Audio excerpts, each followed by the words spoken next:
ഈ ചാനലിന്റെ വളർച്ച എന്ന് പറയുന്ന സുഹൃത്തുക്കളെ നിങ്ങളുടെ സബ്സ്ക്രിപ്ഷനും അതിനോടൊപ്പം തന്നെ നിങ്ങളുടെ സപ്പോർട്ടുമാണ്. ഒത്തിരി സുഹൃത്തുക്കൾ ഇപ്പോഴും സബ്സ്ക്രൈബ് ചെയ്യാതെ കാണുന്നുണ്ട്. ദയവ് ചെയ്ത് സബ്സ്ക്രൈബ് ചെയ്ത് ഈ ചാനൽ ഒന്ന് സപ്പോർട്ട് ചെയ്യുക, സഹായിക്കുക. നമസ്കാരം, PSC ടുഡേ യൂട്യൂബ് ചാനലിലേക്ക് ഏവർക്കും സ്വാഗതം. സുഹൃത്തുക്കളെ, നിങ്ങൾ എല്ലാവരും കാത്തിരുന്ന LGS marathon day 2024 100 days challenge ആരംഭിക്കുകയാണ്. അപ്പോൾ ഇതാണ് നമ്മുടെ LGSന്റെ ഓൺലൈൻ ക്ലാസിന്റെ പേര്. സുഹൃത്തുക്കൾ എല്ലാവരും ഒരു കാര്യം കൂടി ഒന്ന് ഓർത്തോളണേ, നമ്മുടെ ടെലിഗ്രാം ചാനലിൽ ജോയിൻ ചെയ്യാത്ത സുഹൃത്തുക്കളെ ഒന്ന് ജോയിൻ ചെയ്യുക. ഇവിടെ പറയാത്ത കുറച്ച് വർക്കൗട്ട് ക്വസ്റ്റ്യൻസ് ഒക്കെ നമുക്ക് അതിനകത്ത് ആഡ് ചെയ്ത് പഠിക്കേണ്ടതുണ്ട്. അപ്പോൾ എല്ലാ സുഹൃത്തുക്കൾക്കും സുസ്വാഗതം നമ്മുടെ ഏറ്റവും പുതിയ LGS മാരത്തോൺ 2024ലേക്ക്. ഇനി നമുക്ക് നോക്കാനുള്ളത് 2024 LGSന്റെ സ്റ്റഡി പ്ലാൻ ആണ്. അപ്പോൾ എന്തായാലും സുഹൃത്തുക്കളെ, നിങ്ങൾ ഒരു ദിവസം 2 മണിക്കൂർ പഠിക്കണം. ഇമ്പോർട്ടന്റ് ആണ്. നിങ്ങൾ ഒരു ദിവസം 2 മണിക്കൂർ എന്ത് ചെയ്യണം, നമ്മുടെ LGS പഠനത്തിന് വേണ്ടിയിട്ട് മാറ്റിവെക്കണം. അങ്ങനെയാണെന്നുണ്ടെങ്കിൽ ഇനി നമ്മുടെ മുമ്പിൽ ഏകദേശം 100 ദിവസമുണ്ട്. ഈ 100 ദിവസം കൊണ്ട് സുഖമായിട്ട് നമുക്ക് 2024 LGS ക്ലിയർ കട്ട് ചെയ്യാൻ പറ്റും. എല്ലാ ആഴ്ചയും സൺഡേസിൽ നമ്മൾ എന്ത് ചെയ്യും, ഒരു 25 മാർക്കിന്റെ മോക്ക് ടെസ്റ്റ്, അത് നമ്മൾ തിങ്കൾ മുതൽ ശനി വരെ പഠിച്ചിട്ടുള്ള മുഴുവൻ പോയിന്റ്സും ചേർത്തുകൊണ്ട് ഒരു മോക്ക് ടെസ്റ്റ് കൂടെ നമ്മൾ കണ്ടക്ട് ചെയ്യാം. അപ്പൊ ഇതാണ് നമ്മുടെ സ്റ്റഡി പ്ലാൻ എന്നുള്ളത്. നിങ്ങൾക്ക് എല്ലാവരും LGS റാങ്ക് ലിസ്റ്റിൽ ഉണ്ടായിരിക്കും, ഉറപ്പാണ്. അപ്പൊ നമുക്ക് സമയം കളയണ്ട. ഇന്ന് എന്താണ് പഠിക്കാനുള്ളത്? സിന്ധു നദിയുടെ ഇടത് ഭാഗത്തെ പോഷക നദികളാണ് ഝലം നദി, ചെനാബ് നദി, രവി നദി, ബിയാസ് നദി, സത്ലജ് നദി. സിന്ധു നദിയുടെ ഇടത് ഭാഗത്തെ പോഷക നദികളാണ് ഝലം, ചെനാബ്, രവി, ബിയാസ്, സത്ലജ് എന്നീ നദികൾ. അതായത് നമ്മുടെ സിന്ധു നദി ഒഴുകി വരുന്ന സമയത്ത് സിന്ധു നദിയുടെ റൈറ്റ് സൈഡ് അല്ലെങ്കിൽ വലത് ഭാഗത്ത് നിന്നും ഇടത് ഭാഗത്ത് അല്ലെങ്കിൽ ലെഫ്റ്റ് സൈഡിൽ നിന്നും മറ്റു നദികൾ എന്ത് ചെയ്യുന്നുണ്ട്, മറ്റു ചെറു നദികൾ എന്ത് ചെയ്യുന്നുണ്ട്, വന്നു ചേരുന്നുണ്ട്. അപ്പോ വലത് ഭാഗത്ത് നിന്ന് വരുന്ന നദികളും ഇടത് ഭാഗത്ത് നിന്ന് വരുന്ന നദികളെയും PSC കൃത്യമായിട്ട് വേർതിരിച്ച് തന്നെ ചോദിച്ചിട്ടുണ്ട്. അപ്പൊ നമുക്കും അങ്ങനെ തന്നെ പഠിക്കണം. സിന്ധു നദിയുടെ ഇടത് ഭാഗത്തെ പ്രധാനപ്പെട്ട പോഷക നദികൾ ഏതൊക്കെയെന്ന് ചോദിച്ചാൽ, അല്ലെങ്കിൽ ലെഫ്റ്റ് സൈഡിലെ പ്രധാനപ്പെട്ട പോഷക നദികൾ ഏതൊക്കെയെന്ന് ചോദിച്ചാൽ, ഝലം നദി, ചെനാബ് നദി, രവി നദി, ബിയാസ് നദി, സത്ലജ് നദി. ഇതാണ് PSC സ്ഥിരം ചോദിക്കുന്നത്. ഇടത് ഭാഗമാണ്. പക്ഷേ കഴിഞ്ഞ കുറച്ച് എക്സാമുകൾക്ക് സിന്ധു നദിയുടെ വലത് ഭാഗത്തുള്ള പോഷക നദികളും ചോദിച്ചിരുന്നു. അതുകൊണ്ട് അതുകൂടി നമുക്ക് വ്യക്തമായിട്ട് ഇവിടെ പഠിക്കണം. ഇനി ഈ പറഞ്ഞിരിക്കുന്ന സിന്ധു നദിയുടെ പോഷക നദികൾ പഠിക്കാൻ ബുദ്ധിമുട്ടുള്ള സുഹൃത്തുക്കൾ ഉണ്ടെങ്കിൽ യാതൊരു വിധത്തിൽ ടെൻഷനും വേണ്ട. നമ്മുടെ കയ്യിൽ ഒരു ഈസി കോഡ് ഉണ്ട്. കോഡ് ഇത്രയേ ഉള്ളൂ: സിന്ധുവിന്റെ JCB ലജ്ജയുള്ള രവിക്ക് നൽകി എന്നങ്ങ് പഠിക്കുക. കോഡ് എന്താ സുഹൃത്തുക്കളെ? സിന്ധുവിന്റെ JCB ലജ്ജയുള്ള രവിക്ക് നൽകി എന്നങ്ങ് പഠിക്കുക. ഒന്നുകൂടി കോഡ് പറയാൻ സുഹൃത്തുക്കളെ: സിന്ധുവിന്റെ JCB ലജ്ജയുള്ള രവിക്ക് നൽകി എന്നങ്ങ് പഠിക്കുക. ഇമ്പോർട്ടന്റ് ആണ്, പഠിച്ചോളണേ. ഇനി നമുക്ക് ഇതിന്റെ എക്സ്പ്ലനേഷൻ നോക്കാം. സിന്ധുവിന്റെ എന്ന് പറഞ്ഞു കഴിഞ്ഞാൽ സിന്ധു നദി തന്നെയാണ്. സിന്ധുവിന്റെ എന്ന് പറഞ്ഞു കഴിഞ്ഞാൽ സിന്ധു നദി തന്നെയാണ്. JCBയുടെ J എന്ന് പറഞ്ഞു കഴിഞ്ഞാൽ ഝലം നദി. JCBയുടെ J എന്ന് പറഞ്ഞു കഴിഞ്ഞാൽ ഝലം നദി. C എന്ന് പറഞ്ഞു കഴിഞ്ഞാൽ ചെനാബ് നദി. C എന്ന് പറഞ്ഞു കഴിഞ്ഞാൽ ചെനാബ് നദി. B എന്ന് പറഞ്ഞു കഴിഞ്ഞാൽ ബിയാസ് നദി. B എന്ന് പറഞ്ഞു കഴിഞ്ഞാൽ ബിയാസ് നദി. ഇനി ലജ്ജ എന്ന് പറഞ്ഞു കഴിഞ്ഞാൽ സത്ലജ് നദിയാണ്. ലജ്ജ എന്ന് പറഞ്ഞു കഴിഞ്ഞാൽ സത്ലജ് നദിയെ സൂചിപ്പിക്കുന്നു. ലജ്ജ എന്ന് പറഞ്ഞു കഴിഞ്ഞാൽ സത്ലജ് നദിയെ സൂചിപ്പിക്കുന്നു. അതുപോലെ രവിക്ക് എന്ന് പറഞ്ഞു കഴിഞ്ഞാൽ രവി നദിയെ സൂചിപ്പിക്കുന്നു. രവിക്ക് എന്ന് പറഞ്ഞു കഴിഞ്ഞാൽ രവി നദിയെ സൂചിപ്പിക്കുന്നു. ഒന്നുകൂടി കോഡ് പറയുവാണെങ്കിൽ സുഹൃത്തുക്കളെ ശ്രദ്ധിച്ചിരിക്കുക: സിന്ധുവിന്റെ JCB ലജ്ജയുള്ള രവിക്ക് നൽകി. കോഡ് എന്താണ്? സിന്ധുവിന്റെ JCB ലജ്ജയുള്ള രവിക്ക് നൽകി എന്നങ്ങ് പഠിക്കുക. ഇതിൽ സിന്ധുവിന്റെ എന്ന് പറഞ്ഞു കഴിഞ്ഞാൽ സിന്ധു നദിയെ സൂചിപ്പിക്കുന്നു. JCBയുടെ J എന്ന് പറഞ്ഞു കഴിഞ്ഞാൽ അത് ഝലം നദിയാണ്. C എന്ന് പറഞ്ഞു കഴിഞ്ഞാൽ ചെനാബ് നദി. B എന്ന് പറഞ്ഞു കഴിഞ്ഞാൽ ബിയാസ് നദി. ഇനി ലജ്ജയുള്ളത് എന്ന് പറഞ്ഞു കഴിഞ്ഞാൽ, ലജ്ജ എന്ന് പറഞ്ഞാൽ എന്താണ്? സത്ലജ് നദിയാണ്. ലജ്ജ എന്ന് പറഞ്ഞാൽ സത്ലജ് നദിയാണ്. അതുപോലെ തന്നെ രവിക്ക് നൽകി എന്ന് പറഞ്ഞു കഴിഞ്ഞാൽ രവി നദിയാണ്. പഠിക്കുക. അപ്പോ സ്ഥിരം PSC ചോദിച്ചുകൊണ്ടിരിക്കുന്ന സിന്ധു നദിയുടെ ഇടതുവശത്തുള്ള എല്ലാ പോഷക നദികളും നമ്മൾ പഠിച്ചു കഴിഞ്ഞു. ഇനി നമുക്ക് പഠിക്കാനുള്ളതാണ് സിന്ധു നദിയുടെ വലതുവശത്ത് അല്ലെങ്കിൽ റൈറ്റ് സൈഡിലുള്ള പ്രധാനപ്പെട്ട പോഷക നദികൾ ഏതൊക്കെയാണെന്നുള്ളത്. നമുക്കൊന്ന് നോക്കാം. ഒന്നാമത്തത് ഷോക്ക് റിവർ. എന്താണ് ഷോക്ക് റിവർ അല്ലെങ്കിൽ ഷോക്ക് നദി? നുബ്ര നദി, ഷിഗർ നദി, ഗിൽജിത്ത് നദി, ഹൻസ അല്ലെങ്കിൽ ഹുൻസ നദി. രണ്ട് പ്രൊണൗൺസ് ചെയ്യുന്നുണ്ട് കേട്ടോ. ഹുൻസ നദി എന്ന് പറയാം, നമുക്ക് ഹൻസ നദി എന്ന് പറയാം. അപ്പോ സിന്ധു നദിയുടെ വലതുവശത്തുള്ള പ്രധാനപ്പെട്ട പോഷക നദികൾ ചോദിച്ചു കഴിഞ്ഞാൽ ഷോക്ക് നദി, നുബ്ര നദി, ഷിഗർ നദി, ഗിൽജിത്ത് നദി, അതുപോലെ ഹുൻസ നദി. പഠിക്കണേ, ഇമ്പോർട്ടന്റ് ആണ്. ഒന്നുകൂടി പറയാം സുഹൃത്തുക്കളെ: സിന്ധു നദിയുടെ വലത്തുവശത്ത് നിന്നും വന്നു ചേരുന്ന പോഷക നദികൾ അല്ലെങ്കിൽ റൈറ്റ് സൈഡിൽ നിന്ന് വരുന്ന പോഷക നദികൾ എന്ന് ചോദിച്ചു കഴിഞ്ഞാൽ അത് ഷോക്ക് നദിയുണ്ട്, നുബ്ര നദിയുണ്ട്, ഷിഗർ നദിയുണ്ട്, ഗിൽജിത്ത് നദിയുണ്ട്, ഹുൻസ നദിയുണ്ട്. പഠിക്കുക. ഇനി ഇത് പഠിക്കാൻ ബുദ്ധിമുട്ടുള്ള സുഹൃത്തുക്കൾ വിഷമിക്കേണ്ട. നമ്മുടെ കയ്യിൽ ഒരു ഈസി കോഡ് ഉണ്ട്. പ്രധാനപ്പെട്ട സിന്ധു നദിയുടെ വലത് ഭാഗത്തും ഇടത് ഭാഗത്തുമുള്ള പോഷൻ നദികൾ മൊത്തം നമ്മൾ ഇവിടെ പഠിക്കാം. ഇനി ഇത് പഠിക്കാൻ ബുദ്ധിമുട്ടുള്ള സുഹൃത്തുക്കൾക്ക് വേണ്ടിയിട്ട് നമ്മുടെ കയ്യിൽ ഒരു ഈസി കോഡ് ഉണ്ട്. ഈ ഒരു ഈസി കോഡ് ഉപയോഗിച്ചാൽ നിങ്ങൾക്ക് സിന്ധു നദിയുടെ വലത് ഭാഗത്തുള്ള എല്ലാ പോഷൻ നദികളും ലഭിക്കുന്നതാണ്. കോഡ് ഇത്രയുള്ളൂ. NSD കാരനായ ഹൻസയ്ക്ക് ഷോക്കേറ്റു എന്നങ്ങ് പഠിക്കുക. NSD കാരനായ ഹൻസയ്ക്ക് ഷോക്കേറ്റു എന്നങ്ങ് പഠിക്കുക. ഒന്നുകൂടി കോഡ് പറയുവാണ്, ശ്രദ്ധിച്ചിരിക്കുക സുഹൃത്തുക്കളെ. NSD കാരനായ ഹൻസയ്ക്ക് ഷോക്കേറ്റു എന്നങ്ങ് പഠിക്കുക. ഇതിൽ N എന്ന് പറഞ്ഞു കഴിഞ്ഞാൽ നുബ്ര നദി, S എന്ന് പറഞ്ഞു കഴിഞ്ഞാൽ ഷിഗർ നദി, G എന്ന് പറഞ്ഞു കഴിഞ്ഞാൽ ഗിൽജിത്ത് നദി, ഹൻസയ്ക്ക് എന്ന് പറഞ്ഞു കഴിഞ്ഞാൽ ഹുൻസ നദിയാണ്. ചില സ്ഥലത്ത് ഹൻസ എന്ന് നമ്മൾ പ്രൊനൗൺസ് ചെയ്യും കേട്ടോ. ഹൻസയ്ക്ക് എന്ന് പറഞ്ഞു കഴിഞ്ഞാൽ ഹുൻസ നദി. അതുപോലെ ഷോക്കേറ്റു എന്ന് പറഞ്ഞു കഴിഞ്ഞാൽ ഷോക്ക് നദി. ഷോക്കേറ്റു എന്ന് പറഞ്ഞു കഴിഞ്ഞാൽ ഷോക്ക് നദി. ഒന്നുകൂടി പറയാം സുഹൃത്തുക്കളെ, ശ്രദ്ധിച്ചിരിക്കുക. NSD കാരനായ ഹൻസയ്ക്ക് ഷോക്കേറ്റു എന്നങ്ങ് പഠിക്കുക. ഇതിൽ NSDയിലെ N എന്ന് പറഞ്ഞു കഴിഞ്ഞാൽ നുബ്ര നദി, S എന്ന് പറഞ്ഞു കഴിഞ്ഞാൽ ഷിഗർ നദി, G എന്ന് പറഞ്ഞു കഴിഞ്ഞാൽ ഗിൽജിത്ത് നദി, ഹൻസയ്ക്ക് എന്ന് പറഞ്ഞു കഴിഞ്ഞാൽ ഹുൻസ നദി, അതുപോലെ ഷോക്ക് എന്ന് പറഞ്ഞു കഴിഞ്ഞാൽ ഷോക്ക് നദി. പഠിക്കുക. മോസ്റ്റ് ഇമ്പോർട്ടന്റ് പോയിന്റ് ആണ് നമ്മൾ ഇവിടെ പറഞ്ഞത്. അതുകൊണ്ടാണ് ഇവന് ഇത് കോഡ് രൂപത്തിൽ സുഹൃത്തുക്കൾക്ക് പറഞ്ഞു തന്നത്. സുഹൃത്തുക്കൾ വ്യക്തമായിട്ട് ഇത്ര ഭാഗം പഠിക്കുക. താഴെ പറയുന്നവയിൽ ശരിയായത് ഏതെന്നാണ് ചോദിച്ചിരിക്കുന്നത്. അതിൽ നമുക്കറിയാം. ഒന്നാമതായി പറഞ്ഞിരിക്കുന്നു ഐസോടോപ്പിന്റെ ഉദാഹരണങ്ങളാണ് കൊടുത്തിരിക്കുന്നത്. രണ്ടാമത്തത് ഐസോടോണുകളുടെ ഉദാഹരണമാണ് ചോദിച്ചിരിക്കുന്നത്. മൂന്നാമതായി പറഞ്ഞിരിക്കുന്നത് ഐസോ ബാറുകളുടെ ഉദാഹരണമാണ് പറഞ്ഞിരിക്കുന്നത്. ഇതിൽ ഏതാണ് ശരിയെന്നാണ് ചോദിച്ചിരിക്കുന്നത്. ഈ പറഞ്ഞിരിക്കുന്ന മൂന്നും ശരിയാണ് കേട്ടോ. അതുകൊണ്ട് പഠിക്കുക, ഇമ്പോർട്ടന്റ് ആണ്. അപ്പോൾ കാർബൺ 12, 13, 14 എന്നൊക്കെ പറഞ്ഞു കഴിഞ്ഞാല് നമ്മുടെ കാർബണിന്റെ ഐസോടോപ്പുകൾ തന്നെയാണ് കേട്ടോ. കാർബൺ 12, 13, 14 എന്ന് പറഞ്ഞു കഴിഞ്ഞാല് കാർബണിന്റെ ഐസോടോപ്പുകൾ തന്നെയാണ്. എന്താ സുഹൃത്തുക്കളെ ഐസോടോപ്പുകൾ എന്ന് പറഞ്ഞു കഴിഞ്ഞാല്? സിമ്പിൾ ആയിട്ട് പറഞ്ഞു കഴിഞ്ഞാല് നമ്മുടെ ഒരു മൂലകത്തിന്റെ അറ്റോമിക നമ്പർ സെയിം ആയിരിക്കും, പക്ഷെ അതിന്റെ മാസ് നമ്പർ എന്തായിരിക്കും? വ്യത്യാസമായിരിക്കും. ഇത്തരത്തിലുള്ള മൂലകങ്ങൾ വിളിക്കുന്ന പേരാണ് ഐസോടോപ്പുകൾ. അപ്പോൾ എന്താ ഐസോടോപ്പുകൾ എന്ന് പറഞ്ഞാല് മൂലകത്തിന്റെ അറ്റോമിക നമ്പർ സെയിം ആയിരിക്കും, പക്ഷെ എന്താണ്? മാസ് നമ്പർ എന്തായിരിക്കും? വ്യത്യാസമായിരിക്കും. എക്സാമ്പിൾ ആയിട്ട് കാർബണിന്റെ കേസ് നോക്കാം. കാർബണിന്റെ അറ്റോമിക് നമ്പർ ഇവിടെ സെയിം ആണ്, പക്ഷെ മാസ് നമ്പർ എന്ത് ചെയ്തു? 12, 13, 14 എന്ന് പറഞ്ഞ് ചേഞ്ച് ചെയ്തു. അപ്പോൾ കാർബണിന്റെ ഐസോടോപ്പുകളാണ് 12, 13, 14 എന്നിവ.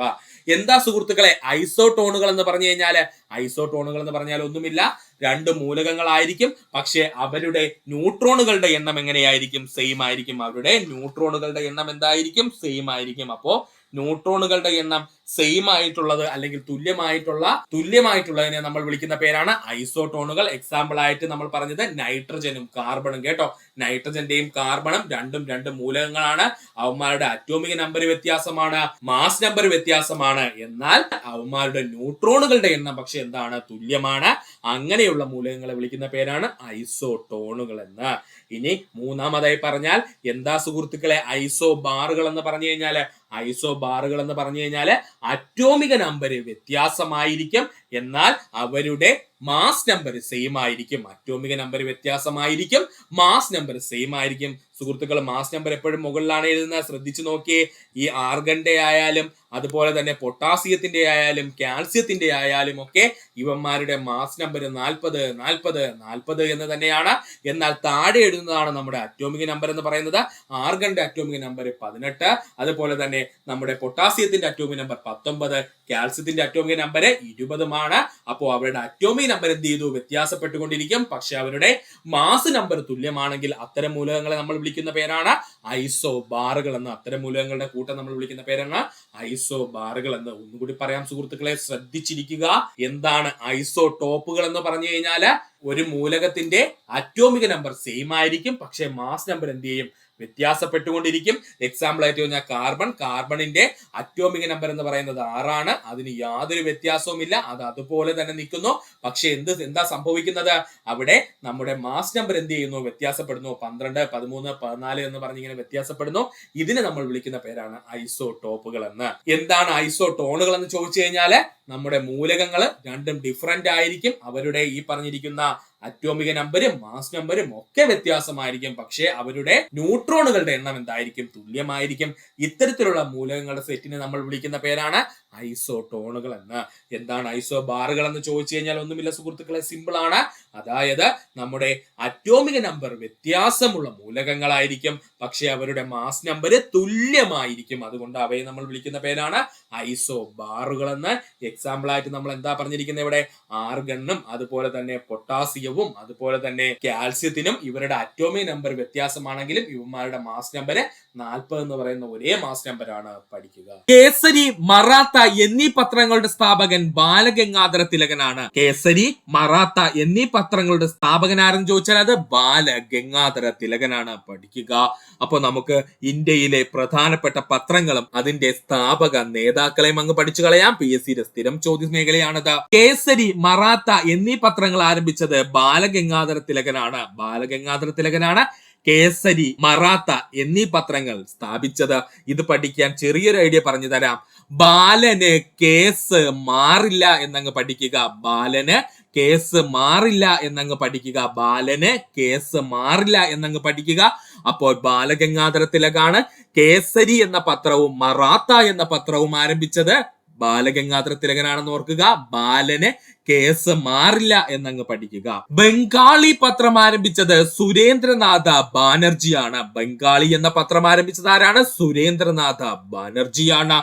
സുരേന്ദ്രൻ ബംഗാളിയാണ് എന്നങ്ങ് പഠിക്കുക. സുരേന്ദ്രൻ ബംഗാളിയാണ് എന്നങ്ങ് പഠിക്കുക. ബംഗാളി പത്രം ആരംഭിച്ചത് സുരേന്ദ്രനാഥ ബാനർജിയാണ്. വോയിസ് ഓഫ് ഇന്ത്യ ദാദാഭായ് നവറോജിയുടെ പത്രമാണ്. വോയിസ് ഓഫ് ഇന്ത്യ പത്രമാരുടെ സുഹൃത്തുക്കളെ? ദാദാഭായ് നവറോജിയാണ്. ദാതകൾക്ക് എപ്പോഴും വോയിസ് ഉണ്ടായിരിക്കും എന്നങ്ങ് പഠിക്കുക. ദാതകൾക്ക് എപ്പോഴും വോയിസ് ഉണ്ടായിരിക്കും എന്നങ്ങ് പഠിക്കുക. ദാദാഭായ് നവറോജിയാണ് വോയിസ് ഓഫ് ഇന്ത്യ എന്ന പത്രത്തിന്റെ സ്ഥാപകൻ. ഷോം പ്രകാശ് പത്രത്തിന്റെ സ്ഥാപകൻ ഈശ്വരചന്ദ്ര വിദ്യാസാഗർ ആണ്. ഷോം പ്രകാശ് എന്ന പത്രത്തിന്റെ സ്ഥാപകൻ ഈശ്വര ചന്ദ്ര വിദ്യാസാഗർ ആണ്. ഈശ്വരനായിട്ട് കരുതുന്നവരെപ്പോഴും എന്തായിരിക്കും? ഷോ കാണിക്കുമെന്നങ്ങ് പഠിക്കുക. ഈശ്വരനായിട്ട് കരുതുന്നവരെപ്പോഴും ഷോ കാണിക്കുമെന്നങ്ങ് പഠിക്കുക. അപ്പോൾ ഷോം പ്രകാശ് പത്രത്തിന്റെ സ്ഥാപകനാരാണ്? Ishwar Chandra Vidyasagar. New India commonweal Annie Besant. New India commonweal ആരാ സുഹൃത്തുക്കളെ? അത് ആനി ബസന്റ് ആണ്. പഠിക്കുക. ന്യൂ ഇന്ത്യ കോമൺവീലുമാരുടേതാണ്. ആനി ബസന്റ് ആണ്. ന്യൂ ആനി കോമയിലാണ് എന്നങ്ങ് പഠിക്കുക. ന്യൂ ആനി കോമയിലാണ് എന്നങ്ങ് പഠിക്കുക. അപ്പോൾ ആനി ബസന്റിന്റെ പ്രധാനപ്പെട്ട പത്രങ്ങൾ ചോദിച്ചാല് ന്യൂ ഇന്ത്യയും അതുപോലെ കോമൺവീലും. യങ് ഇന്ത്യയാണെങ്കിൽ ഹരിജൻ ആണെങ്കിലും അത് മഹാത്മാഗാന്ധിയാണ്. യങ് ഇന്ത്യ, ഹരിജൻ എന്നീ പത്രങ്ങൾ പുറത്തിറക്കിയതാരെന്ന് ചോദിച്ചാൽ അത് മഹാത്മാഗാന്ധിജിയാണ്. ഇത് പഠിക്കാൻ ഒരു സിമ്പിൾ ഐഡിയ പറഞ്ഞു തരാം സുഹൃത്തുക്കളെ. ഒന്നുമില്ല, ഹരിമഹാ യങ് ആണ് എന്നങ്ങ് പഠിക്കുക. ഹരിമഹാ യങ് ആണ് എന്നങ്ങ് പഠിക്കുക. ഹരിമഹാ യങ് ആണ് എന്നങ്ങ് പഠിക്കുക. അപ്പോ ഹരിജൻ എന്നുള്ള പത്രവും യങ് ഇന്ത്യ എന്നുള്ള പത്രവും പുറത്തിറക്കിയത് ആരാണ്? മഹാത്മാഗാന്ധിജിയാണ്. അൽ ഹിലാൽ പത്രം മൗലാന അബ്ദുൽ കലാം ആസാദ് പുറത്തിറക്കി. അൽ ഹിലാൽ എന്നുള്ള പത്രം പുറത്തിറക്കിയത് ആരാണ്? മൗലാന അബ്ദുൽ കലാം ആസാദ് ആണ്. അൽ ഹിലാൽ എന്ന് പറയുന്ന പത്രം പുറത്തിറക്കിയത് ആരാണ്? മൗലാന അബ്ദുൽ കലാം ആസാദ് ആണ്. പഠിക്കുക. വന്ദേ മാതരം പത്രം പുറത്തിറക്കിയത് ലാലാ ലജ്പത് റായി ആണ്. പഠിക്കുക. വന്ദേ മാതരം എന്നുള്ള പത്രം പുറത്തിറക്കിയത് ലാലാ ലജ്പത് റായി ആണ്. നമുക്ക് ലജ്ജയില്ലാതെ പറയാം വന്ദേ മാതരം എന്നല്ലേ സുഹൃത്തുക്കളെ? നമുക്ക് ലജ്ജയില്ലാതെ പറയാം വന്ദേ മാതരം എന്ന്. പത്രം പുറത്തിറക്കിയത് ആരാണ്? ലാലാ ലജ്പത് റായി ആണ്. നേഷൻ എന്നുള്ള പത്രം പുറത്തിറക്കിയത് ഗോപാലകൃഷ്ണ ഗോഖലെയാണ്. നേഷൻ എന്നുള്ള പത്രം പുറത്തിറക്കിയത് ആരാണ്? ഗോപാലകൃഷ്ണ ഗോഖലെയാണ്. റേഷൻ വാങ്ങിക്കാൻ ഗോപാലനാണ് പോയതെന്ന് പഠിക്കുക. നേഷൻ എന്നുള്ള പത്രം ഇറക്കിയത് ആരാണ്? ഗോപാലകൃഷ്ണ ഗോഖലെയാണ്. റേഷൻ വാങ്ങിക്കാൻ ഗോപാലനാണ് പോയതെന്നൊക്കെ പഠിക്കുക. റേഷൻ എന്ന് വെച്ചാല് നേഷൻ എന്ന് ഓർക്കണം കേട്ടോ. ഒന്നുകൂടി പറയാം സുഹൃത്തുക്കളെ, കൺഫ്യൂഷൻ ഒന്നും വേണ്ട, സമയം എടുത്തു പഠിച്ചാൽ മതി. കേസരി, മറാത്ത എന്നീ പത്രങ്ങൾ പുറത്തിറക്കിയത് ബാലഗംഗാധര തിലകനാണ്. ബാലന് കേസ് മാറാതെ സമയമില്ല എന്നങ്ങ് പഠിക്കുക. അല്ലെങ്കിൽ ബംഗാളി എന്ന പത്രം പുറത്തിറക്കിയത് സുരേന്ദ്രനാഥ ബാനർജിയാണ്. സുരേന്ദ്രൻ ബംഗാളിയാണ് എന്നങ്ങ് പഠിക്കുക. വോയിസ് ഓഫ് ഇന്ത്യ എന്നുള്ള പത്രത്തിന്റെ സ്ഥാപകൻ ചോദിച്ചാൽ ദാദാഭായ് നവറോജിയാണ്. വോയിസ് ഓഫ് ഇന്ത്യ എന്നുള്ള പത്രത്തിന്റെ സ്ഥാപകൻ ആരാണ്? ദാദാഭായ് നവറോജിയാണ്. ദാതകൾക്ക് എപ്പോഴും വോയിസ് കൂടുതലായിരിക്കും എന്നങ്ങ് പഠിക്കുക. ഷോം പ്രകാശ് എന്നുള്ള പത്രം ഇറക്കിയത് ഈശ്വരചന്ദ്ര വിദ്യാസാഗർ ആണ്. ഷോം പ്രകാശ് പത്രം ആരംഭിച്ച വ്യക്തി ഈശ്വരചന്ദ്ര വിദ്യാസാഗർ ആണ്. സ്വയം ഈശ്വരൻ എന്ന് കരുതുന്നവർക്ക് ഷോ കൂടുതലായിരിക്കും എന്നങ്ങ് പഠിക്കുക. ന്യൂ ഇന്ത്യ, കോമൺവീല് എന്നിവ പുറത്തിറക്കിയത് ന്യൂ ഇന്ത്യ, കോമൺവീല് എന്നീ പത്രങ്ങൾ പുറത്തിറക്കിയത് ആനി ബസന്റ് ആണ്. ന്യൂ ആനി കോമയിലാണ് എന്നങ്ങ് പഠിക്കുക. എന്നാൽ യങ് ഇന്ത്യയും ഹരിജനും പുറത്തിറക്കിയത് മഹാത്മാഗാന്ധിജിയാണ്. യങ് ഇന്ത്യയും ഹരിജൻ എന്നീ പത്രങ്ങൾ പുറത്തിറക്കിയത് മഹാത്മാഗാന്ധിജിയാണ്. ഹരിമഹാ യങ് ആണ് എന്നങ്ങ് പഠിക്കും. അൽ ഹിലാൽ പത്രം പുറത്തിറക്കിയത് മൗലാന അബ്ദുൽ കലാം ആസാദ് ആണ്. വന്ദേ മാതരം എന്നുള്ള പത്രം പുറത്തിറക്കിയത് ലാലാ ലജ്പത് റായി ആണ്. ലജ്ജയില്ലാതെ നമുക്ക് പറയാം വന്ദേ മാതരം എന്ന. നേഷൻ എന്നുള്ള പത്രം പുറത്തിറക്കിയത് ഗോപാലകൃഷ്ണ ഗോഖലെയാണ്. ഗോപാലൻ റേഷൻ വാങ്ങിക്കാൻ പോയി എന്നങ്ങ് പഠിക്കുക. നേഷനും റേഷനെയും കൂടെ അങ്ങ് ചേർത്തോളണേ. ഇത്രയും ആവുമ്പോൾ ഇന്ത്യയിലെ പ്രധാനപ്പെട്ട പത്രങ്ങളും അവ പുറത്തിറക്കിയ നേതാക്കളെ നമുക്ക് പഠിക്കാൻ പറ്റും. ഈസി ആയിട്ട് സുഹൃത്തുക്കൾ ഇവ പഠിച്ചു വെക്കുക.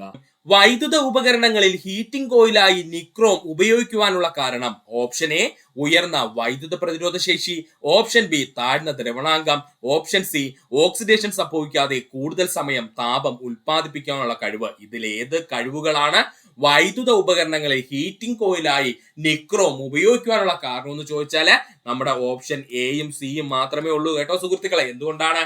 ഉയർന്ന വൈദ്യുത പ്രതിരോധ ശേഷി ഉണ്ടായിരിക്കുമ്പോൾ സ്വാഭാവികമായിട്ടും വൈദ്യുതിയെ തടഞ്ഞു കഴിഞ്ഞാൽ എന്തുണ്ടാവും? താപമുണ്ടാകും. ഈ താപമാണ് നമ്മള് ഹീറ്റിംഗ് കോയിലിൽ നിന്ന് നമ്മുടെ ആവശ്യത്തിന് വേണ്ടിയിട്ട് ഉപയോഗിക്കുന്നത് കേട്ടോ. അതുപോലെ തന്നെ താഴ്ന്ന ദ്രവണാങ്കം വന്നാൽ എന്താ സുഹൃത്തുക്കളെ പ്രശ്നം? പെട്ടെന്ന് ദ്രവണാങ്കം താഴ്ന്നു കഴിഞ്ഞാല് താപനില കൂടുമ്പോൾ ഈ ഹീറ്റിംഗ് കോയിൽ എന്ത് ചെയ്യും? ഉരുകി ഒലിക്കും. അങ്ങനെ വരാതിരിക്കാനായിട്ട് താഴ്ന്ന ദ്രവണാങ്കം അല്ല വേണ്ടത്, നമുക്ക് ഉയർന്ന ദ്രവണാങ്കമാണ് വേണ്ടത്. നമ്മുടെ നിക്രോമിന് ഉയർന്ന ദ്രവണാങ്കം ഉണ്ട്. അതുകൊണ്ട് ഓപ്ഷൻ ബി ആണ് ഇവിടെ തെറ്റായി വന്നത്. കാരണം എന്തെന്ന് ചോദിച്ചാല് നമ്മുടെ നിക്രോത്തിന് ഉയർന്ന ദ്രവണാങ്കം ഉണ്ട് കേട്ടോ. ഇല്ലെന്നുണ്ടെങ്കിൽ ഈ ചെറിയൊരു വൈദ്യുതി കടന്നു പോകുമ്പോൾ തന്നെ നമ്മുടെ നിക്രോം എന്ന് പറയുന്നത് ഉരുകി ഒലിക്കും. അതുപോലെ തന്നെ നിക്രോമിന്റെ ഈ ദ്രവണാങ്കം എന്ന് പറയുന്നത് 1400 ഡിഗ്രി സെൽഷ്യസ് ആണ് കേട്ടോ. 1400 ഡിഗ്രി സെൽഷ്യസ് ആണ്. അതായത് ഏകദേശം 1400 ഡിഗ്രി താപനില എത്തിയാൽ മാത്രമേ, അല്ലെങ്കിൽ ഹീറ്റ് നൽകിയാൽ മാത്രമേ നമ്മുടെ നിക്രോം എന്ന് പറയുന്ന അലോയി ഉരുകി ഒഴിക്കുകയുള്ളൂ. അതുകൊണ്ട് തന്നെ ഈ പറഞ്ഞിരിക്കുന്ന വലിയൊരു വൈദ്യുതി കടന്നു പോയാലൊന്നും നമ്മുടെ ഹീറ്റിംഗ് കോയിലായ നിക്രോം ഉരുകി ഒഴിക്കില്ല. അതും നമ്മുടെ എന്താണ് ഒരു പ്ലസ് പോയിന്റ് ആണ്. അപ്പോൾ നിക്രോത്തിന് എന്തുണ്ട്? ഉയർന്ന ദ്രവണാങ്കമുണ്ട്. ഇവിടെ വെച്ചങ്ങ് പഠിച്ചോളേ. നിക്രോം എന്ന് പറയുന്ന അലോയ്ക്ക് ഉയർന്ന ദ്രവണാങ്കമുണ്ട്. വൈദ്യുത പ്രതിരോധ ശേഷി എന്താണ്? കൂടുതലാണ്. വൈദ്യുത പ്രതിരോധ ശേഷി കൂടിക്കഴിഞ്ഞാൽ താപം എന്ത് ചെയ്യും? കൂടുതലായിട്ട് ഉൽപ്പാദിപ്പിക്കുവാനും പറ്റും. അടുത്ത ഓപ്ഷൻ ആണ് ഓപ്ഷൻ സി. നോക്കാം. ഓക്സിഡേഷൻ സംഭവിക്കാതെ തന്നെ ഉയർന്ന സമയം താപം ഉൽപ്പാദിപ്പിക്കുവാനുള്ള കഴിവ് ആർക്കുണ്ട്? നിക്രോം എന്ന് പറയുന്ന അലോയ്ക്കുണ്ട്. ഇവിടെ എന്താണ്? നമ്മുടെ നിക്രോം എന്ന് പറയുന്നത് ഒരു അലോയി ആണ്. ആ അലോയ്ക്ക് എന്താണ്? ഈ ഓക്സിഡേഷൻ സംഭവിക്കുന്നതിന്റെ അളവ് വളരെ വളരെ കുറവാണ്. അതുകൊണ്ട് നല്ല റെഡ് ഹോട്ട് കളറിൽ, അല്ലെങ്കിൽ നല്ല ചുവന്ന കളറില് നല്ല താപനിലയിൽ നിന്നാൽ പോലും ഓക്സിഡേഷൻ സംഭവിക്കാത്തത് കൊണ്ട് തന്നെ ദീർഘനാൾ നമുക്ക് എന്ത് ചെയ്യാൻ പറ്റും? ഒരു ഹീറ്റിംഗ് കോയിലായിട്ട് ഉപയോഗിക്കാൻ നിക്രോത്തിന് കഴിയും കേട്ടോ. അതിനുള്ള കാരണം ഒന്നാണ് ഓക്സിഡേഷൻ സംഭവിക്കാതെ കൂടുതൽ സമയം എന്താണ്? താപം ഉൽപ്പാദിപ്പിക്കാൻ ആർക്ക് കഴിയും? നമ്മുടെ നിക്രോത്തിന് കഴിയും. അപ്പൊ സുഹൃത്തുക്കൾ അത് മറക്കരുത്. അതുപോലെ തന്നെ നിക്രോം എന്ന് എഴുതുമ്പോൾ തന്നെ നമുക്കറിയാം സുഹൃത്തുക്കളെ, അതിനകത്ത് 2 പ്രധാനപ്പെട്ട മൂലകങ്ങളുണ്ട്. ഒന്ന് നിക്കലും, അതുപോലെ മറ്റൊരാൾ ആരാണ്? ക്രോമിയവും അല്ലെ. ഒരാള് നിക്രവും, മറ്റൊരാൾ ആരാണ്? ക്രോമിയവും. അതിനോടൊപ്പം തന്നെ നമുക്ക് പഠിക്കേണ്ടതാണ് ഒന്ന് മാംഗനീസ്. ആരാണ്? മാംഗനീസും അയേണും. ഒപ്പം തന്നെ നമ്മൾ പഠിക്കേണ്ട മറ്റൊന്നാണ് കാർബൺ എന്ന് പറയുന്നത് കേട്ടോ. കാർബൺ കൂടി ഒന്ന് പഠിച്ചോളണേ. കാരണം നമ്മുടെ SCERT ടെക്സ്റ്റ് ബുക്കിൽ വ്യക്തമായിട്ട് പറഞ്ഞിട്ടുണ്ട് കാർബണെ പറ്റി. അതുകൊണ്ട് കാർബണും കൂടി ഒന്ന് പഠിച്ചു വെക്കുക. അപ്പോൾ നിക്രോം എന്ന് പറയുന്ന അലോയ് നിർമ്മിച്ചിരിക്കുന്ന മൂലകങ്ങൾ ഏതൊക്കെയെന്ന് ചോദിച്ചാൽ ക്രോമിയം, മാംഗനീസ്, അയൺ, കാർബൺ എന്നിവയാണ്. അടുത്തതാണ് PSC 100-ൽ കൂടുതൽ തവണ ചോദിച്ച ചോദ്യം. LDC, LGS അതുപോലെ തന്നെ ഡിഗ്രി ലെവൽ എല്ലാ എക്സാമുകളിലും കണ്ടിരുന്നു 100-ൽ കൂടുതൽ തവണ ഈ ഭാഗത്ത് നിന്ന് ചോദ്യങ്ങൾ ഉണ്ടായിട്ടുണ്ട്.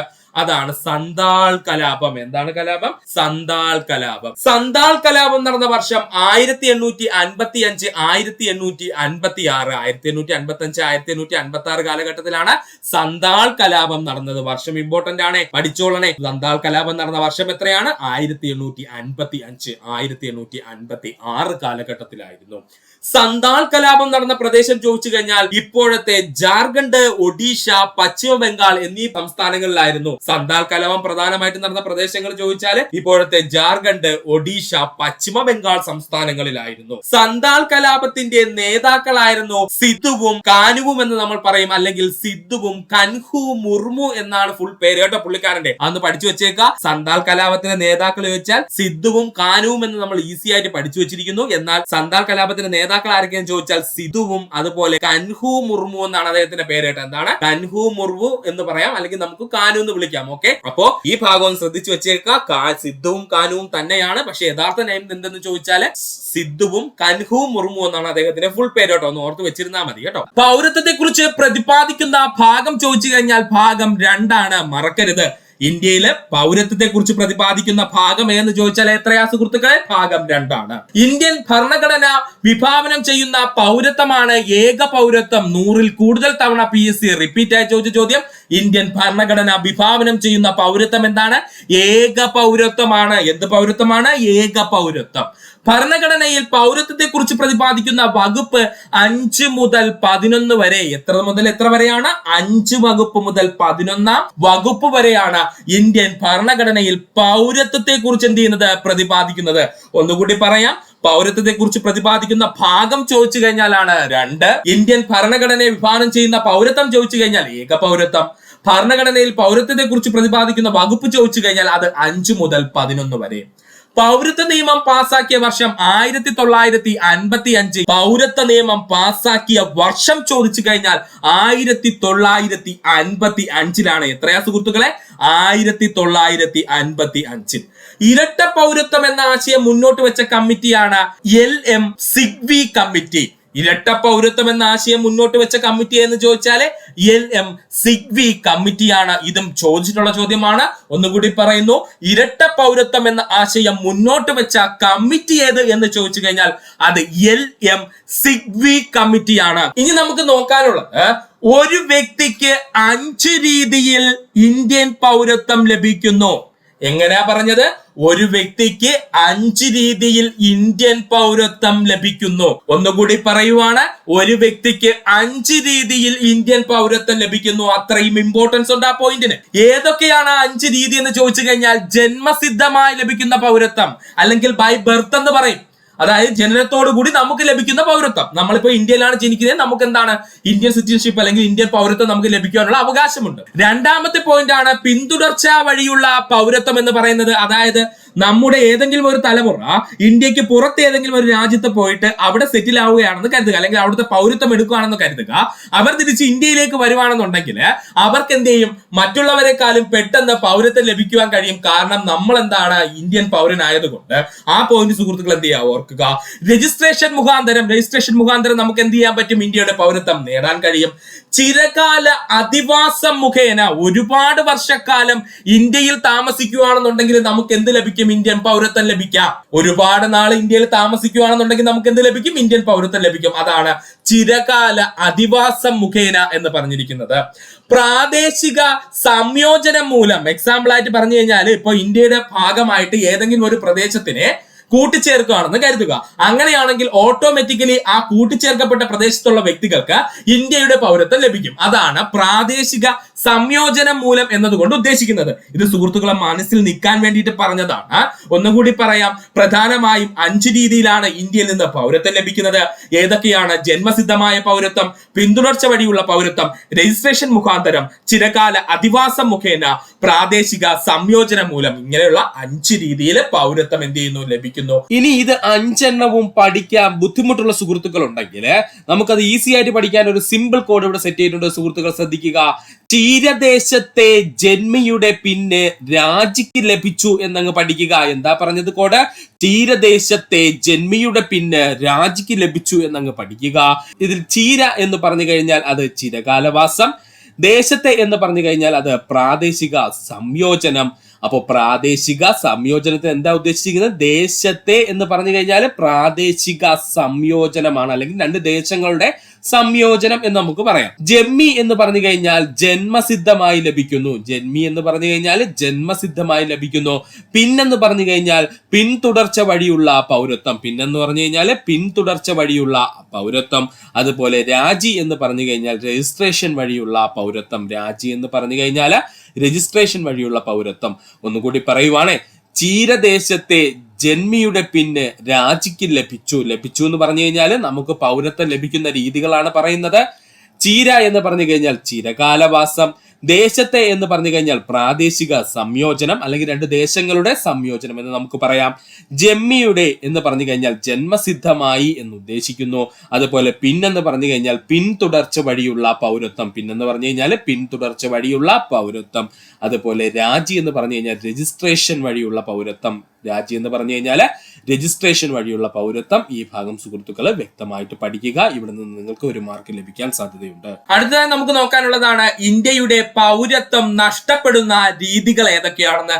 പ്രധാനമായും 3 രീതിയിലാണ് ഇന്ത്യൻ പൗരത്വം നഷ്ടപ്പെടുന്നത്. എത്ര രീതിയിലാണ് സുഹൃത്തുക്കളെ? 3 രീതിയിലാണ് പ്രധാനമായും ഇന്ത്യൻ പൗരത്വം നഷ്ടപ്പെടുന്നത്. ഏതൊക്കെയാണ് ആ രീതിയിൽ? ഒന്നാമത്തെ രീതി, പരിത്യാഗം ചെയ്യുന്നു, അല്ലെങ്കിൽ എനിക്ക് ഇന്ത്യയുടെ പൗരത്വം വേണ്ട എന്നൊരു വ്യക്തി പറഞ്ഞുകൊണ്ട് ആ വ്യക്തി പരിത്യാഗം ചെയ്യുന്നു, അല്ലെങ്കിൽ അയാൾ സ്വമേധയാ തന്നെ ഇന്ത്യൻ പൗരത്വം നഷ്ടമാക്കുന്നു. അത് ഒന്നാമത്തെ രീതി. അപ്പൊ നമുക്ക് സ്വന്തമായിട്ട് വേണമെങ്കിൽ നമുക്ക് ഇന്ത്യയുടെ പൗരത്വം എന്ത് ചെയ്യാം? നഷ്ടപ്പെടുത്താം. നമുക്ക് ഇന്ത്യയുടെ പൗരത്വം വേണ്ട എന്ന് പറഞ്ഞ് നമുക്ക് എന്ത് ചെയ്യാം? പരിത്യാഗം ചെയ്യാം. രണ്ടാമത്തതാണ് പൗരത്വം നിർത്തലാക്കൽ. പൗരത്വം നിർത്തലാക്കൽ എന്ന് പറഞ്ഞു കഴിഞ്ഞാൽ ഇത്രയേ ഉള്ളൂ.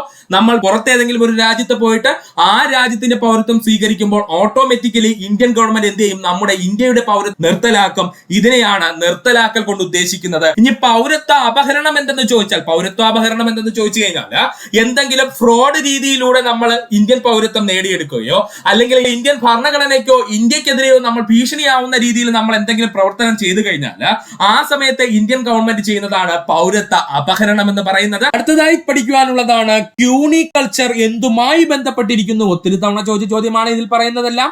ക്യൂണിക്കൾച്ചർ എന്തുമായി ബന്ധപ്പെട്ടിരിക്കുന്നു? മുയൽ കൃഷി. ക്യൂണിക്കൾച്ചർ എന്തുമായി ബന്ധപ്പെട്ടിരിക്കുന്നു സുഹൃത്തുക്കളെ? മുയൽ കൃഷിയുമായി ബന്ധപ്പെട്ടിരിക്കുന്നു. സെറികൾച്ചർ പട്ടുനൂൽ കൃഷി. സെറികൾച്ചർ എന്ന് പറഞ്ഞാൽ എന്താണ്? പട്ടുനൂൽ കൃഷി. പിസികൾച്ചർ മത്സ്യകൃഷി. പിസികൾച്ചർ എന്ന് വെച്ചാൽ എന്താണ്? മത്സ്യകൃഷി. വിറ്റികൾച്ചർ എന്ന് പറഞ്ഞു കഴിഞ്ഞാൽ മുന്തിരി കൃഷി. വിറ്റികൾച്ചർ എന്ന് പറഞ്ഞാൽ എന്താണ്? മുന്തിരി കൃഷി. ഒലേറികൾച്ചർ എന്ന് പറഞ്ഞാൽ പച്ചക്കറി കൃഷി. ഒലേറികൾച്ചർ എന്ന് പറഞ്ഞാൽ പച്ചക്കറി കൃഷി. മാരികൾച്ചർ എന്ന് പറഞ്ഞു കഴിഞ്ഞാൽ കടൽ മത്സ്യ കൃഷി. മാരികൾച്ചർ എന്ന് പറഞ്ഞു കഴിഞ്ഞാൽ കടൽ മത്സ്യ കൃഷി. എപ്പികൾച്ചർ എന്ന് പറഞ്ഞു കഴിഞ്ഞാൽ തേനീച്ച കൃഷി. എപ്പികൾച്ചർ എന്ന് പറഞ്ഞാൽ എന്താണ്? തേനീച്ച കൃഷി. ഒന്നുകൂടി പറയുവാണ്. സെറികൾച്ചർ എന്ന് പറഞ്ഞു കഴിഞ്ഞാൽ പട്ടുനൂൽ കൃഷി. പിസികൾച്ചർ എന്ന് പറഞ്ഞു കഴിഞ്ഞാൽ മത്സ്യകൃഷി. വിറ്റികൾച്ചർ എന്ന് പറഞ്ഞു കഴിഞ്ഞാൽ മുന്തിരി കൃഷി. ഒലേറികൾച്ചർ എന്ന് പറഞ്ഞാൽ പച്ചക്കറി കൃഷി. മാരികൾച്ചർ എന്ന് പറഞ്ഞാൽ കടൽ മത്സ്യ കൃഷി. എപ്പികൾച്ചർ എന്ന് പറഞ്ഞാൽ തേനീച്ച കൃഷി. ഇവയെല്ലാം PSC റിപ്പീറ്റ് ആയി ചോദിച്ച ചോദ്യമാണ്. അതുകൊണ്ട് ഇത് പഠിക്കാതെ പോവരുത് സുഹൃത്തുക്കളെ. ഇമ്പോർട്ടന്റ് പോയിന്റ് ആണ്. ഇനി ഇത് പഠിക്കാൻ ബുദ്ധിമുട്ടുള്ള സുഹൃത്തുക്കൾക്ക് വേണ്ടിയിട്ട് ഒരു ഈസി കോഡ് ഉണ്ട്. ജസ്റ്റ് ഒന്ന് പഠിച്ചു വെക്കുക. പച്ച ഓല കൊണ്ട് പട്ടുടുത്ത സെറി മുന്തിരി വിറ്റ് കടൽമാരി സമയത്ത് MPC വാങ്ങി എന്നങ്ങ് പഠിക്കുക. പച്ച ഓല കൊണ്ട് പട്ടുടുത്ത സെറി മുന്തിരി വിറ്റ് കടൽമാരി സമയത്ത് MPC വാങ്ങി എന്നങ്ങ് പഠിക്കുക. MPC വാങ്ങി എന്നങ്ങ് പഠിക്കുക. പച്ച ഓല എന്ന് പറഞ്ഞാൽ ഒലേറി കൾച്ചർ പച്ചക്കറി കൃഷി. പച്ച ഓല എന്ന് പറഞ്ഞാൽ ഒലേറി കൾച്ചർ പച്ചക്കറി കൃഷി. പട്ടുടുത്ത സെറി എന്ന് പറഞ്ഞു കഴിഞ്ഞാൽ സെറികൾച്ചർ പട്ടുനൂൽ കൃഷി. പട്ടുടുത്ത സെറി എന്ന് പറഞ്ഞാല് സെറികൾച്ചർ പട്ടുനൂൽ കൃഷി. മുന്തിരി വിറ്റു എന്ന് പറഞ്ഞു കഴിഞ്ഞാൽ വിറ്റികൾച്ചർ മുന്തിരി കൃഷി. മുന്തിരി വിറ്റു എന്ന് പറഞ്ഞാല് വിറ്റികൾച്ചർ മുന്തിരി കൃഷി. കടൽമാരി എന്ന് പറഞ്ഞു കഴിഞ്ഞാല് മാരികൾച്ചർ കടൽ മത്സ്യ കൃഷി. കടൽമാരി എന്ന് പറഞ്ഞാല് മാരികൾച്ചർ കടൽ മത്സ്യ കൃഷി. MPC എന്ന് പറഞ്ഞു കഴിഞ്ഞാല് പിസികൾച്ചർ മത്സ്യകൃഷി. അതിൽ പിസി എന്ന് പറഞ്ഞാല് പിസികൾച്ചർ, അതുപോലെ M എന്ന് പറഞ്ഞു കഴിഞ്ഞാൽ മത്സ്യകൃഷി. ഒന്നുകൂടി പറയുവാണേ. പച്ച ഓല കൊണ്ട് പട്ടുടുത്ത സെറി മുന്തിരി വിറ്റു കടൽമാരി സമയത്ത് MPC വാങ്ങി. പച്ച ഓല എന്നതിൽ ഓല എന്ന് പറഞ്ഞു കഴിഞ്ഞാൽ ഒലേറികൾച്ചർ, പച്ച എന്ന് പറഞ്ഞാൽ പച്ചക്കറി കൃഷി. അപ്പോ ഒലേറികൾച്ചർ എന്ന് പറഞ്ഞു കഴിഞ്ഞാൽ പച്ചക്കറി കൃഷി. പട്ടുടുത്ത സെറിയിലെ സെറി എന്ന് പറഞ്ഞു കഴിഞ്ഞാൽ സെറികൾച്ചർ, പട്ടെന്ന് പറഞ്ഞു കഴിഞ്ഞാൽ പട്ടുനൂൽ കൃഷി. അപ്പോ സെറികൾച്ചർ എന്നറിയപ്പെടുന്നത് പട്ടുനൂൽ കൃഷി. മുന്തിരി വിറ്റു എന്ന് പറഞ്ഞു കഴിഞ്ഞാൽ വിറ്റികൾച്ചർ. മുന്തിരി എന്ന് വെച്ചാൽ നമ്മുടെ മുന്തിരി കൃഷി. അപ്പൊ മുന്തിരി കൃഷി അറിയപ്പെടുന്ന പേരാണ് വിറ്റികൾച്ചർ. കടൽമാരി എന്ന് പറഞ്ഞു കഴിഞ്ഞാൽ മാരി എന്ന് പറഞ്ഞാൽ മാരികൾച്ചർ. അതുപോലെ കടൽ എന്ന് വെച്ചാൽ കടൽ മത്സ്യ കൃഷി. തമ്മിൽ തിരിഞ്ഞു പോയാൽ എന്താണ്? കടൽ മത്സ്യ കൃഷി. അപ്പോ മാരികൾച്ചർ എന്നറിയപ്പെടുന്നത് കടൽ മത്സ്യ കൃഷി. MPC എന്ന് പറയുന്നതിൽ PC എന്ന് വെച്ചാൽ പിസികൾച്ചർ, അതുപോലെ M എന്ന് പറഞ്ഞു കഴിഞ്ഞാൽ മത്സ്യകൃഷി. അപ്പൊ മത്സ്യങ്ങളെ കൃഷി ചെയ്യുന്നെങ്കിൽ അത് പിസികൾച്ചറും, കടൽ മത്സ്യങ്ങളെ കൃഷി ചെയ്യുവാണെങ്കിൽ അവ അറിയപ്പെടുന്ന പേരാണ് മാരികൾച്ചറും. തമ്മിൽ തിരിഞ്ഞു പോകരുത്. Important point. താഴെ പറയുന്നവയിൽ ശരിയായ ജോഡി തിരഞ്ഞെടുക്കുക. അലുമിനിയത്തിന്റെ അയിര് ബോക്സൈറ്റ്, അയൺ അല്ലെങ്കിൽ ഇരുമ്പിന്റെ അയിര് ഹെമറ്റൈറ്റ്, സിങ്കിന്റെ അയിര് കലാമിൻ, ചെമ്പിന്റെ അയിര് കുപ്രൈറ്റ്. ഇതിൽ ശരിയായ ജോഡി എന്ന് ചോദിച്ചാൽ താഴെ പറഞ്ഞിരിക്കുന്ന എല്ലാ ജോഡിയും ശരി തന്നെയാണ്. നമുക്ക് പഠിക്കാം. അലുമിനിയത്തിന്റെ അയിര് ഏതാണ്? ബോക്സൈറ്റ് ആണ്. അലുമിനിയത്തിന്റെ അയിര് ആരാണ്? ബോക്സൈറ്റ് ആണ്. ഏറ്റവും കൂടുതൽ PSC പ്രീവിയസ് ആയി ചോദിച്ച ക്വസ്റ്റ്യൻ ആണ്. അലുമിനിയത്തിന്റെ അയിര് ഏതാണ്? ബോക്സൈറ്റ് ആണ്. അയൺ അല്ലെങ്കിൽ ഇരുമ്പിന്റെ അയിര് ഏതാണ്? ഹെമറ്റൈറ്റും അതുപോലെ തന്നെ മാഗ്നറ്റൈറ്റും വരുന്നുണ്ട് കേട്ടോ. എന്നാൽ ഏറ്റവും കൂടുതൽ നമ്മുടെ PSC ക്വസ്റ്റ്യൻ ആയിട്ട് വന്നിരിക്കുന്നത് ഉത്തരമായിട്ട് വന്നിരിക്കുന്നത് ഹെമറ്റൈറ്റ് ആണ്. അപ്പോൾ അയണിന്റെ അയിര് എന്ന് ചോദിച്ചു കഴിഞ്ഞാൽ അത് ഹെമറ്റൈറ്റ് ആണ്. സിങ്കിന്റെ അയിര് എന്ന് ചോദിച്ചാൽ അത് കലാമിനാണ്. സിങ്കിന്റെ അയിര് ഏതാണ്? കലാമിനാണ്. ചെമ്പ് അല്ലെങ്കിൽ കോപ്പറിന്റെ അയിര് ഏതാണ്? കുപ്രൈറ്റ് ആണ് കേട്ടോ. ഏതാണ്? കുപ്രൈറ്റ് ആണ്. ചെമ്പിന്റെ അയിര് ഏതാണ്? കുപ്രൈറ്റ് ആണ്. പഠിക്കുക. ഇത്രയും നേരം ഈ വീഡിയോ കൊണ്ട് സുഹൃത്തുക്കൾ എല്ലാവർക്കും നന്ദി, നമസ്കാരം. നിങ്ങൾക്ക് ഈ വീഡിയോ ഇഷ്ടമായെങ്കിൽ നിങ്ങളുടെ സുഹൃത്തുക്കൾ കൂടി ഒന്ന് ഷെയർ ചെയ്ത് കൊടുക്കുക. അതിനോടൊപ്പം തന്നെ നമ്മുടെ ചാനൽ ഒന്ന് സബ്സ്ക്രൈബ് ചെയ്ത് സഹായിക്കുക. സബ്സ്ക്രൈബ് ബട്ടനോട് ചേർന്നുള്ള ബെൽ ബട്ടൺ അമർത്തി കഴിഞ്ഞാൽ നമ്മൾ അപ്ലോഡ് ചെയ്യുന്ന വീഡിയോകൾ അപ്പോൾ തന്നെ സുഹൃത്തുക്കളെ നിങ്ങളിലെത്തുന്നതാണ്. സുഹൃത്തുക്കൾ എല്ലാവർക്കും നന്ദി, നമസ്കാരം. നല്ലൊരു ദിവസം നേരുന്നു.